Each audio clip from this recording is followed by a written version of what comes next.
Hello, it's me, Stephen Allen. How are you doing today? Hi!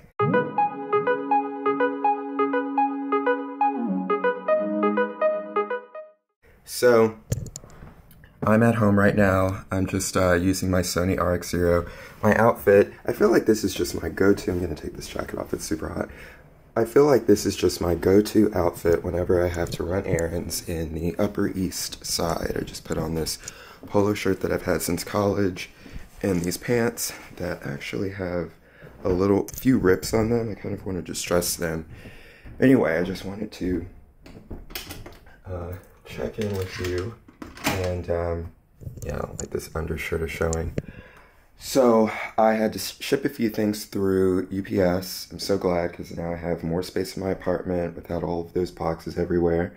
My floor has like little pieces of fabric and junk on it, so I need to vacuum, and I vacuum and I instead of sweeping it up because it's easier. I have a little handheld vacuum. But I wanted to give a little update on this RX0. So I've noticed that I have had some issues with it overheating. So this looks like I like the camera so much. As I told you before, I got it and then I took it back and then I got it again. And that was just because I said, it's really expensive, and there are, it's the first of its kind for Sony, so the second model will be better, but I really do like it. It is overheating, so, but not constantly for me, it just happens once in a while, so it's not something I could just solely rely on as a vlogging camera because I want to be able to vlog whenever I want to. So my Canon PowerShot 300HS has never had that issue, it's just the quality of the footage isn't so great. But I had to use that 2 days ago when I was vlogging because this overheated and just shut off. So I had to go back to the other. So I guess I will carry both, which kind of defeats the purpose of having this as a vlogging camera, because why don't I just vlog with the old one? But I get a better picture quality with this. Am I holding it too close? I'm using this tripod because it seemed like out of some tests I did, the micro shake is better. There is still shake. The image stabilization is not great, but I find that the shake isn't as bad. And with my Canon point and shoot, there was shake, but I feel like it's shake that maybe our eyes are used to it, because it wouldn't really bother me as much, even though I would probably shake more holding that camera because I felt like it had some type of image stabilization. This one has shows a lot of micro shake and jello effect. I just feel like you're seeing just how messy my apartment is.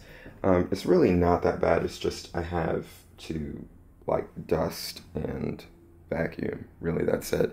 I'm still I'm constantly setting up my workspace, but it's going through some updates because my external monitor stopped working, or it stopped registering. I don't know if it still turns on, so maybe it still does work, but I just don't feel like dealing with it anymore, and I do need to upgrade that monitor because it's like a square monitor, basically from the early 2000s, I think. So I upgraded to a widescreen, and I didn't even know about all of the monitors of a TN monitor versus an IPS. I believe it's called IPS, ISP. Actually, let me Google that to see exactly which of the two it is, but I didn't know. I knew that there are a lot of different variations for monitor, but whenever you get a new piece of equipment, you have to do your thorough research. Okay, so it is Amazon's IPS. Okay, so I was right. So IPS versus TN. So I got a TN monitor and had to take it back to Amazon, which is good because I was having some issues with it, but also because it was a TN monitor and I was using it vertically, I couldn't really see the image from anywhere other than straight on. So this IPS monitor should take care of that because it should be a better quality panel, supposedly. I did research on it, going with an LG, wanted to do Samsung because my TV's Samsung, but it doesn't really matter. Use different brands. Well, I think I'm going to keep it at that. I just wanted to give a little update of this Sony RX0, saying that it is overheating. And it looks like it kind of forgot all of my settings. Let me close that because I feel like you can just see how messy that is.